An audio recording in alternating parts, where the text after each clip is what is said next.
अऊज़ु बिल्लाहि मिनश्शैतानिर्रजीम बिस्मिल्लाहिर्रहमानिर्रहीम। पिछली वीडियो में हमने अलिफ लाम मीम सूरह अल-बक़रा की 78 नंबर आयत तक कुरान पाक का तर्जुमा पढ़ा था। अभी हम 79 नंबर आयत से शुरू करते हैं। ये उर्दू तर्जुमा इरफानुल कुरान से पेश किया जाता है। बिस्मिल्लाहिर्रहमानिर्रहीम। बस ऐसे लोगों के लिए बड़ी खराबी है जो अपने ही हाथों से किताब लिखते हैं, फिर कहते हैं कि ये अल्लाह की तरफ से है ताकि इसके इवज़ थोड़े से दाम कमा लें। सो इनके लिए इस किताब की वजह से हलाकत है जो इनके हाथों ने तहरीर की, और इस मुआवजा की वजह से तबाही है जो वो कमा रहे हैं। और वो यहूद ये भी कहते हैं कि हमें दोज़ख की आग हरगिज नहीं छुएगी सिवाय गिनती के चंद दिनों के। जरा आप इनसे पूछें, क्या तुम अल्लाह से कोई ऐसा वादा ले चुके हो? फिर तो वो अपने वादे के खिलाफ हरगिज नहीं करेगा, या तुम अल्लाह पर यूं ही वो बहतान बांधते हो जो तुम खुद भी नहीं जानते। हाँ, वाकई जिसने बुराई इख्तियार की और उसके गुनाहों ने उसको हर तरफ से घेर लिया, तो वही लोग दोज़खी हैं और वो हमेशा इसमें रहने वाले हैं। और जो लोग ईमान लाए और उन्होंने नेक अमल किए, तो वही लोग जन्नती हैं, वो हमेशा इसमें रहने वाले हैं। और याद करो, जब हमने औलादे याकूब से पुख्ता वादा लिया कि अल्लाह के सिवा किसी और की इबादत न करना, और माँ बाप के साथ अच्छा सलूक करना, और कराबतदारों और यतीमों और मोहताजों के साथ भी भलाई करना, और आम लोगों से भी नरमी और खुशखुल्की के साथ नेकी की बात कहना, और नमाज कायम रखना, और ज़कात देते रहना, फिर तुम में से चंद लोगों के सिवा सारे इस अहद से रूगर्दां हो गए और तुम हक से गुरेज ही करने वाले हो। और जब हमने तुम पर यह पुख्ता अहद भी लिया कि तुम आपस में एक दूसरे का खून नहीं बहाओगे और ना अपने लोगों को अपने घरों और बस्तियों से निकाल कर जिला वतन करोगे, फिर तुमने इस अमर का इकरार कर लिया और तुम इसकी गवाही भी देते हो, फिर तुम ही वो लोग हो कि अपनों को कत्ल कर रहे हो और अपने ही एक ग्रोह को उनके वतन से बाहर निकाल रहे हो, और मुस्तजाद ये कि इसके खिलाफ गुनाह और ज्यादती के साथ इनके दुश्मनों की मदद भी करते हो। और अगर वो कैदी होकर तुम्हारे पास आ जाएं तो उनका फिदिया देकर छुड़ा लेते हो ताकि वो तुम्हारे एहसानमंद रहें, हालांकि इनका वतन से निकाला जाना भी तुम पर हराम कर दिया गया था। क्या तुम किताब के बाज़ हिस्सों पर ईमान रखते हो और बाज़ का इनकार करते हो?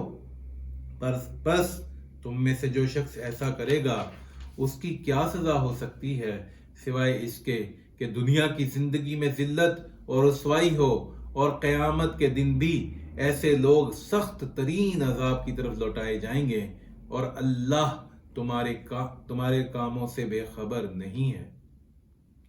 यही वो लोग हैं जिन्होंने आखिरत के बदले में दुनिया की जिंदगी खरीद ली है। बस इन पर से अजाब हल्का किया जाएगा और ना ही इनकी मदद की जाएगी और ना ही इनको मदद दी जाएगी।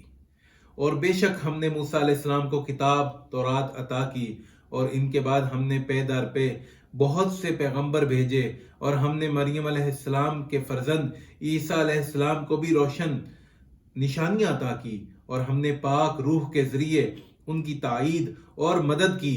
तो क्या हुआ जब भी कोई पैगंबर तुम्हारे पास वो अहकाम लाया जिन्हें तुम्हारे नफ्स पसंद नहीं करते थे, तो तुम वहीं पर अकड़ गए, और बाजों को तो तुमने झुटलाया और बाजों को तुम कत्ल करने लगे। और यहूदियों ने कहा, हमारे दिलों पर गिलाफ हैं। ऐसा नहीं, बल्कि इनके कुफ्र के बायस अल्लाह ने उन पर लानत कर दी है, सो वो बहुत ही कम ईमान रखते हैं। और जब उनके पास अल्लाह की तरफ से वो किताब कुरान आई जो इस किताब तौरात की असलन तस्दीक करने वाली है, जो उनके पास मौजूद थी, हालांकि इससे पहले वो खुद नबी आखिरुज़्ज़मा हजरत मोहम्मद मुस्तफ़ा सल्लल्लाहु ताला अलैहि वसल्लम और इन पर उतरने वाली किताब कुरान के वसीले से کافروں پر فتح یابی کی دعا مانگتے تھے۔ تو جب ان کے پاس وہی نبی حضرت محمد صلی اللہ تعالی علیہ وآلہ وسلم نے اپنے اوپر نازل ہونے والی کتاب قرآن کے ساتھ تشریف لے آئے، جسے وہ پہلے ہی پہچانتے تھے، تو اسی کے منکر ہو گئے۔ بس ایسے دانستہ انکار کرنے والوں پر اللہ کی لعنت ہے۔ انہوں نے اپنی جانوں کا کیا برا سودا کیا کہ اللہ کی نازل کردہ کتاب کا انکار کر رہے ہیں، محض اس حسد میں کہ اللہ اپنے فضل سے اپنے بندوں میں سے جس پر چاہتا ہے وہی نازل فرماتا ہے۔ پس وہ غضب در غضب کے سزاوار ہوئے اور کافروں کے لیے ذلت انگیز عذاب ہے۔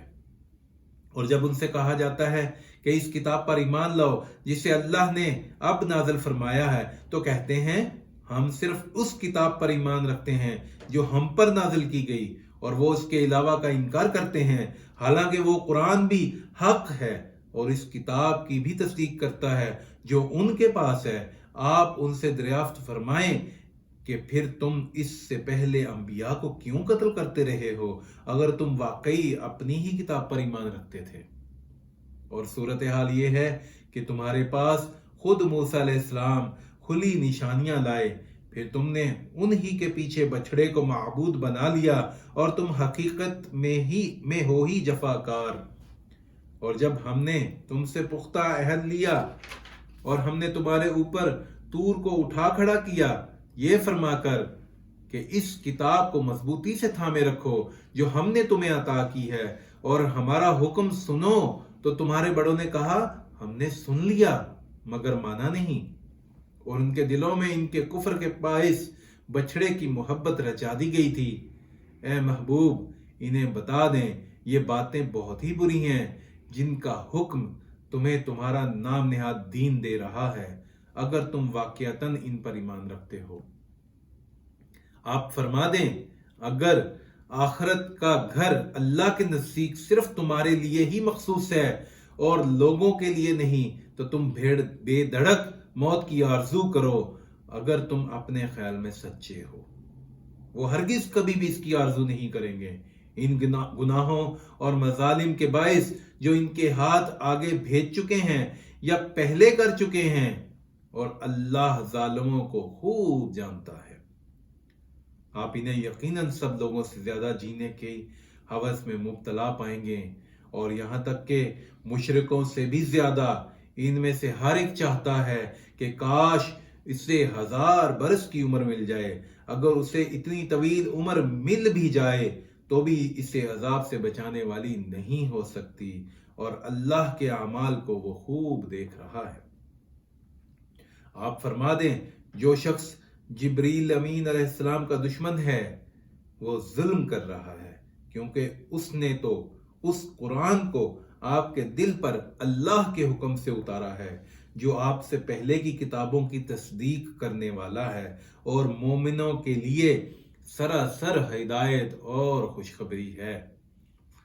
جو شخص اللہ کا اور اس کے فرشتوں اور اس کے رسولوں کا اور جبرائیل اور میکائیل کا دشمن ہوا تو یقیناً اللہ بھی ان کافروں کا دشمن ہے۔ اور بے شک ہم نے آپ کی طرف روشن آیتیں اتاری ہیں، اور ان نشانیوں کا سوائے نافرمانیوں کے کوئی انکار نہیں کر سکتا۔ اور کیا ایسا نہیں کہ جب بھی انہوں نے کوئی عہد کیا تو ان میں سے ایک گروہ نے اسے توڑ کر پھینک دیا، بلکہ ان میں سے اکثر ایمان ہی نہیں رکھتے۔ اور اسی طرح جب ان کے پاس اللہ کی جانب سے رسول اللہ صلی اللہ علیہ وآلہ وسلم، حضرت محمد صلی اللہ علیہ وآلہ وسلم آئے جو اس کتاب کی اصلاً تصدیق کرنے والے ہیں جو ان کے پاس پہلے سے موجود تھی، تو انہی اہل کتاب میں سے ایک گروہ نے اللہ کی اسی کتاب تورات کو پس پشت پھینک دیا، گویا وہ اس کو جانتے ہی نہیں، حالانکہ اسی تورات نے اسے نبی آخر الزماں حضرت محمد صلی اللہ علیہ وآلہ وسلم کی تشریف آوری کی خبر دی تھی۔ اور وہ یہود تو اس چیز پر یعنی جادو کے پیچھے بھی لگ گئے تھے جو سلیمان علیہ السلام کے عہد حکومت میں شیاطین پڑھا کرتے تھے، حالانکہ سلیمان علیہ السلام نے کوئی کفر نہیں کیا، بلکہ کفر تو شیطانوں نے کیا جو لوگوں کو بھی جادو سکھاتے تھے، اور اس جادو کے علم کے پیچھے بھی لگ گئے جو شہر بابل میں ہاروت اور ماروت نامی 2 فرشتوں پر اتارا گیا تھا، वो दोनों किसी को कुछ न सिखाते थे, यहाँ तक कि कह देते थे कि हम तो महज आजमाइश के लिए हैं, तो तुम इस पर एतकाद रख कर काफिर न बनो। इसके बावजूद वो यहूदी इन दोनों से ऐसा मंत्र सीखते थे जिसके जरिए शौहर और उसकी बीवी के दरमियान जुदाई डाल देते, हालांकि वो उसके जरिए किसी को भी नुकसान नहीं पहुंचा सकते थे मगर अल्लाह ही के हुक्म से। और ये लोग वही चीजें सीखते हैं जो उनके लिए ज़र्र रसां हैं और इन्हें नफा नहीं पहुंचाती। और इन्हें भी यकीनन मालूम था कि जो कोई इस कुफ्र या जादू टूने का खरीदार बना उसके लिए आखिरत में कोई हिस्सा नहीं होगा। और वो बहुत ही बुरी चीजें हैं, और वो बहुत ही बुरी चीज है जिसके बदले में उन्होंने अपनी जानों की हकीकी बेहतरी यानी उखरवी फलाह को बेच डाला। काश वो उस सौदे की हकीकत को जानते, और अगर वो ईमान ले आते और परहेजगारी इख्तियार करते तो अल्लाह की बारगाह से थोड़ा सा सवाब भी उन सब चीजों से कहीं बेहतर होता। काश वो इस राज से आगाह हो जाते, काश वो इस राज से आगाह होते। ऐ ईमान वालो, नबी अकरम सल्लल्लाहु ताला अलैहि वसल्लम को अपनी तरफ मुतवज्जह करने के लिए राइना मत कहा करो, बल्कि अदब से उन्जुरना यानी हमारी तरफ नजर करम फरमाइए कहा करो। और इनका इरशाद बगौर सुनते रहा करो। और काफिरों के लिए दर्दनाक अजाब है। ना वो लोग जो अहले किताब में से काफिर हो गए और ना ही मुशरिकीन उसे पसंद करते हैं कि तुम्हारे रब की तरफ से तुम पर कोई भलाई उतरे। और अल्लाह जिसे चाहता है अपनी रहमत के साथ खास कर लेता है, और अल्लाह बड़े फजल वाला है। जब हम कोई आयत मनसूख कर देते हैं या उसे फरामोश करा देते हैं तो बहर सूरत उससे बेहतर या वैसी ही कोई और आयत ले आते हैं। क्या तुम नहीं जानते कि अल्लाह हर चीज पर कामिल कुदरत रखता है? क्या तुम्हें मालूम नहीं कि आसमानों और जमीन की बादशाहत अल्लाह ही के लिए है और अल्लाह के सिवा ना तुम्हारा कोई दोस्त है और ना ही कोई मददगार। ऐ मुसलमानों, क्या तुम चाहते हो कि तुम भी अपने रसूलुल्लाह सल्लल्लाहु अलैहि वसल्लम से इसी तरह सवालात करो जैसा कि इससे पहले मूसा अलैहिस्सलाम से सवाल किए गए थे? तो जो कोई ईमान के बदले कुफर हासिल करे बस वो वाकयातन सीधे रास्ते से भटक गया। बहुत से अहले किताब की ये ख्वाहिश है कि तुम्हारे ईमान ले आने के बाद फिर तुम्हें कुफर की तरफ लौटा दें। इस हसद के बाइस जो उनके दिलों में है, इसके बावजूद इन पर हक खूब जाहिर हो चुका है, सो तुम दरगुजर करते रहो और नजरअंदाज करते रहो यहां तक कि अल्लाह अपना हुक्म भेज दे। बेशक अल्लाह हर चीज पर कामिल कुदरत रखता है। आज हमने पारा अलिफ लाम मीम पहला पारा सूरह अल बकरा की आयत 109 तक कुरान पाक का तर्जुमा पढ़ा और इसको समझने की कोशिश की। अल्लाह ताला हमें इस कुरान पाक के फयूज़ व बरक़ात हासिल करने की तौफीक अता फरमाए और अल्लाह ताला हम पर अपनी ख़ास रहमतों का नुज़ुल फरमाए कि हम इस कुरान से इस्तिफ़ादा हासिल कर सकें। अपने दोस्त मोहम्मद शफीक़ुर रहमान को इजाज़त दीजिए। इंशाअल्लाह मुलाकात होगी अगली वीडियो पर। खुदा हाफिज़। अस्सलामु अलैकुम व रहमतुल्लाहि व बरकातुहू।